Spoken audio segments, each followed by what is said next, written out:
আমার ৭-৮ বছরের কুকিং ক্যারিয়ারে আমি প্রথম মাটন বিরিয়ানি রান্না করলাম। বিশ্বাস করুন, প্রথমবার রান্নাতে এত পারফেক্ট হয়েছে, আপনাদের দেখানোর লোভ আমি কোনো মতেই সামলাতে পারলাম না।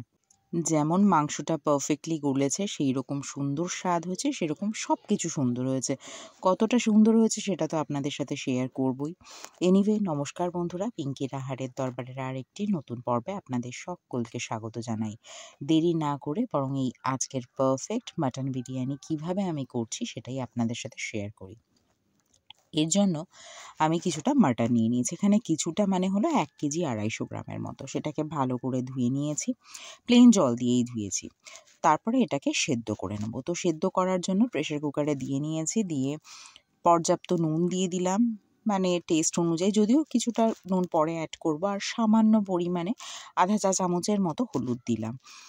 এটা দিলাম এই কারণে, রঙটা যাতে সুন্দর আসে সেই কারণে। কিন্তু পরে ভাবলাম এটা বোধহয় না দিলেও ভালো হতো। কিছুটা জল দিয়ে দিলাম।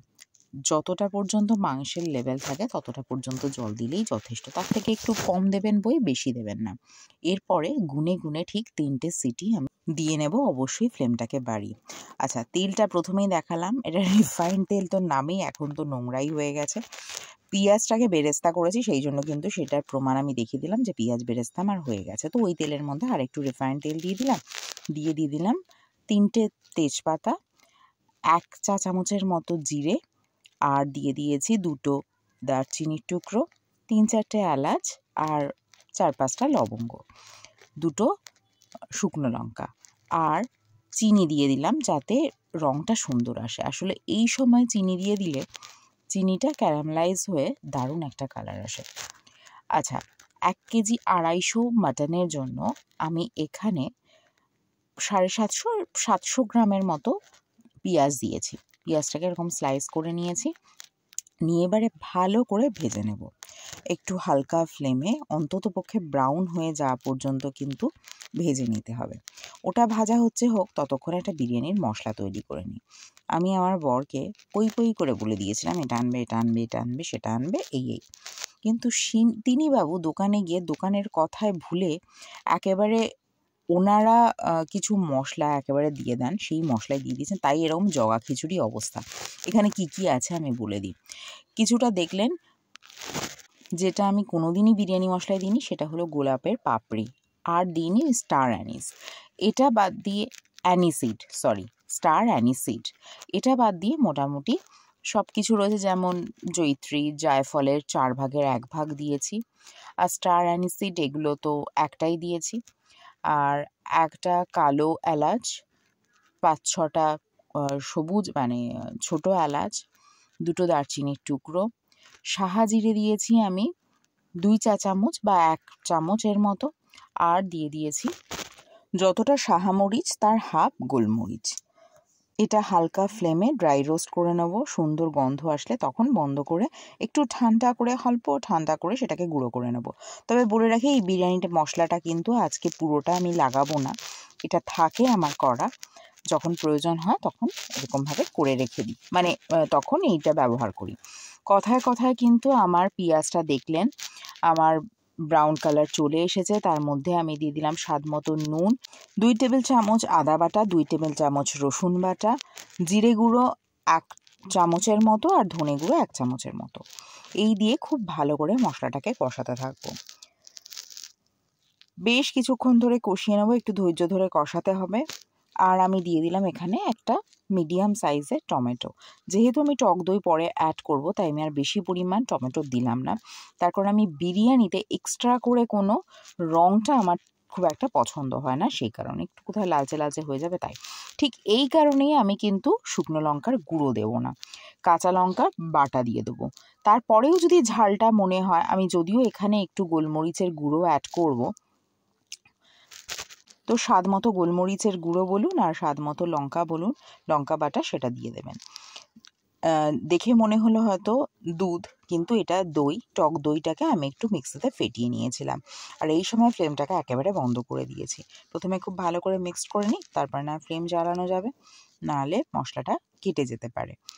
ভালো করে মিক্সড করার পর আমি মাংসগুলো, মানে সেদ্ধ মাংস বলতে পারেন। এটা কতটা পার্সেন্ট সেদ্ধ হয়েছে আমি বলবো, এখানে ধরুন 60% মতো সেদ্ধ হয়েছে। তো সেই মাংসটা আমি দিয়ে দিলাম, দিয়ে এবারে হালকা ফ্লেমে বেশ ভালো মানে মিডিয়াম ফ্লেমে ভালো করে কষাতে হবে, এবং তার জন্য আমি ঢাকা দিয়ে দিলাম। আচ্ছা, যেটা আপনাদের দেখানো হয়নি যে মাংস তো আমি সেদ্ধ করেইছি, কিন্তু স্টকটা অবশ্যই ফেলিনি। এখন আপনারা বলবেন তোমার মতো মাথা মোটা হলে ওটাই ভাববে, ওই স্টক আবার কেউ ফেলে নাকি? যাই হোক, এটা হলো সেই স্টক। মাংসটা কিছুক্ষণ কষিয়ে নেওয়ার পর তারপরে আমি বেশ কিছুক্ষণ কষিয়ে নিয়েছি, কিন্তু বেশ কিছুক্ষণ কষিয়ে নেওয়ার পর তারপরে আমি স্টকটা অ্যাড করব। এরপরে ভালো করে ফুটতে দেবো, একটু ঢাকা দিয়ে দিলাম অবশ্যই। আর ফ্লেমটাকে আমি যে খুব বাড়িয়ে রেখেছিলাম তা না, তার কারণ আমি যে এক্সট্রা করে আরও জল অ্যাড করব সেটা না।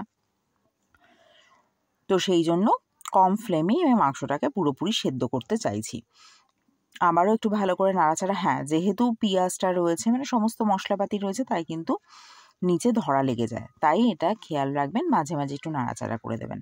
দিয়ে দিলাম আমি এখানে বিরিয়ানির মশলা আর একটুখানি গোলমরিচের গুঁড়ো, এখানে আধা চা চামচের মতো গোলমরিচের গুঁড়ো আমি অ্যাড করেছি। হয়তো লিখতে ভুলে গেলাম, কিন্তু আপনারা প্লিজ এটা দেবেন, দারুণ একটা টেস্ট আসে। এরপরে ওই তো ঢাকা দিয়ে দিয়ে মাংসটাকে মোটামুটি সেদ্ধ করে নেব। মোটামুটি কি মানে বলতে পারেন 90% মতো সেদ্ধ এই সময়ই করে নেবো এই স্টকটা দিয়ে। বাকি 10% কখন সেদ্ধ করব সেটা দেখাচ্ছি, দাঁড়ান আগে একটু ঢাকা দিয়ে নিই। বিরিয়ানির মশলাটা দিয়ে দেওয়ার পর এর কালারটা এত সুন্দর আসে, বিশ্বাস করুন এটা খেতেও মানে এমনি খেতেও অনবদ্য হয়েছিল। এখন আপনারা বলবেন তুমি আর তোমার নিজের ঢাক পিটিও না। জানি না কেন ওই কেনা মশলার ভিতরে আরও কিছু ছিল তো সেই জন্য কিনা, কিন্তু বিশ্বাস করুন আমার অন্যান্য দিনের বিরিয়ানির থেকে, যদিও মাটন বিরিয়ানি একটা আলাদা রকম টেস্ট হয়। যাই কথা বলতে বলতে আমি কিন্তু বাকি 10% যে সেদ্ধ হতে বাকি ছিল সেটা কিসে সেদ্ধ করব, সেটা হলো এই দুধে। আমাদের এখানে দাদা বৌদির বিরিয়ানিতে মানে ব্যারাকপুরের দাদা বৌদির বিরিয়ানিতে ওরা নাকি মোষের দুধ অ্যাড করে। মোষের দুধ আর কোথায় পাবো, এমনি যে আমাদের প্যাকেটে দুধ আসে সেই দুধই কিছুটা দিয়ে দিলাম। এখানে আমি 120 ml মতো দিয়েছি, 1 কাপের মতো। তো সেটা দিয়ে একটু হালকা ফ্লেমে আমি ভালো করে কষিয়ে নেব। আর দুধটা কিন্তু অবশ্যই গরম গরমই ঢালবেন, নাহলে কিন্তু দুধটা কেটে গেলে এই অবস্থায় এত বিচ্ছিরি টাইপের দেখতে লাগবে না, এমনিতে তো স্বাদ তো দুধের জন্য এক্সট্রা করে আর হবেই না, দেখতেও খারাপ লাগবে। আমার রান্না কিন্তু অলমোস্ট শেষ করার আগে আমি আলুগুলোকে এরকম বড় বড় সাইজ করে কেটে তার মধ্যে একটু রং মিশিয়ে নুন আর একটুখানি মিষ্টি দিয়ে 2 সিটি পর্যন্ত সেদ্ধ করে নিয়েছি। তারপরে এটা এর সাথে মিশিয়ে দিলাম, কেন বলুন তো, তার কারণ মাংসে আমি বেশ পরিমাণ নুন দিয়েছিলাম এই আলুটার জন্য, সেই নুনটা যাতে আলুটা টেনে নেয় সেই জন্য। মাংস তো ওপাশে হয়ে গেল, এবার ভাতটা চলুন রেডি করি। ভাতটা রেডি করার জন্য কিন্তু চালগুলোকে ভিজিয়ে রাখার ভীষণ প্রয়োজন, অন্ততপক্ষে ঘন্টাখানেক ভিজিয়ে রাখবেন। সমস্ত কিছু এই এত বড় ভিডিওর মধ্যে আর কত কি দেখাবো বলুন, এমনি 14 মিনিটের ভিডিও হয়ে গেছে, তাই সেসব দেখায়নি। ভাতটাকে এবারে আমি করে নেব, তার জন্য জলটা গরম হতে বসিয়ে দিয়েছি, তার মধ্যে কিছুটা গরম মশলা, একটা তেজপাতা, স্বাদ মতো নুন আর কিছুটা জিরে দিয়ে দিয়েছি। দিয়ে এর মধ্যে দিয়ে দেবো 2টো লেবুর টুকরো, এতে নাকি ভাতটা সাদা হয়, এবং সত্যিই তাই, ভাতটা সাদাও হয়েছিল আর আপনারা দেখবেন বেশ ঝরঝরেও ছিল। জলটা গরম হয়ে গেছে, এরপরে যে চালটা আমি আগে থেকে অন্তত পক্ষে 1 থেকে 1.5 ঘন্টা ভিজে, আপনারা যদি আরও বেশিক্ষণ ভিজে রাখেন দেখবেন তাতেও খুব সুন্দর হয়। ভাতগুলো এত লম্বা লম্বা হবে আপনারা মানে যারা করেননি তারা চিন্তাও করতে পারবেন না। তাই একবার এই ইয়েটা ফলো করবেন, এই পদ্ধতিটা ফলো করবেন। চালটা দিয়ে দিলাম, এরপরে ভাতটা পুরোপুরি তৈরি করে নেবো, সব 95% না, মানে একেবারে যাতে গলে না যায়, কীরকম পর্যায়ে নামাবো আমি একটু দেখিয়ে দিচ্ছি। দেখুন একেবারেই হয়ে গেছে, সেই অবস্থাতেই নামিয়ে নেব, তার কারণ ওই চাটুর উপরে বসিয়ে না আর যাই হোক কুক হয় না, তাই যেরকম অবস্থায় এখন নামাবেন তখনও দেখবেন সেই রকম অবস্থাতেই রয়েছে। তবে শুধু দেখতে হবে ভাতটা যেন বেশি গলে না যায়, ব্যাস এটুকুই। ভাত তো আমি ফ্যান ঝরিয়ে ফেললাম, সেটা আর দেখালাম না। এরপরে চলুন বিরিয়ানির লেয়ারটা রেডি করি। তার জন্য প্রথমেই হাঁড়িটাতে একটা মস্ত বড় হাঁড়ি নিয়ে নিয়েছি, যেটার মুখটা চওড়া। সেই হাঁড়িতে একটু ভালো করে ঘি লাগিয়ে নেবেন।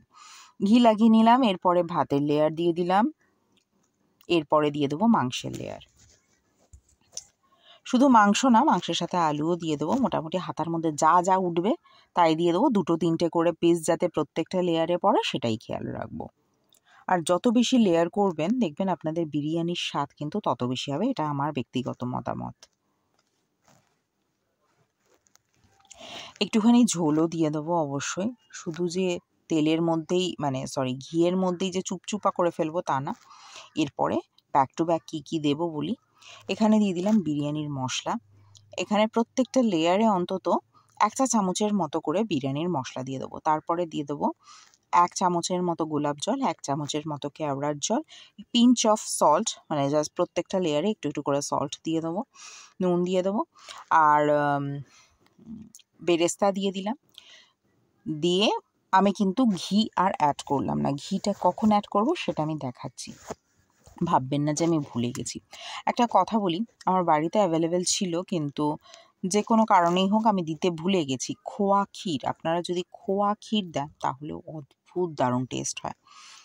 আচ্ছা, আবারও সেই একইভাবে আমি লেয়ারটা তৈরি করে নেব। আপনাদের দেখানোর বা বোঝানোর সুবিধার্থে আমি আর একবার দেখাচ্ছি।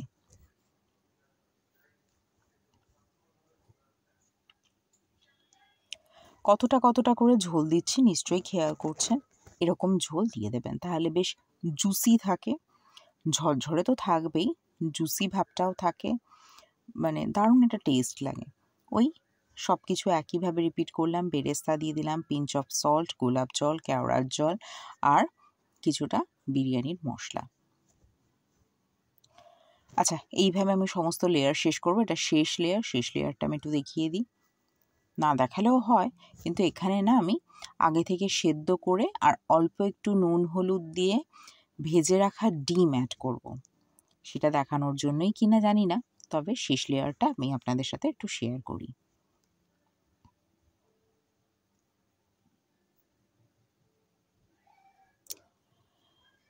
ওই একইভাবে সমস্ত কিছু দিয়ে দিয়েছি। আর ঘি, যতটা পরিমাণ ঘি আমি দিয়েছি পুরোটাই কিন্তু এখানে দিয়ে দিয়েছি। এবার বলবেন কতটা পরিমাণ।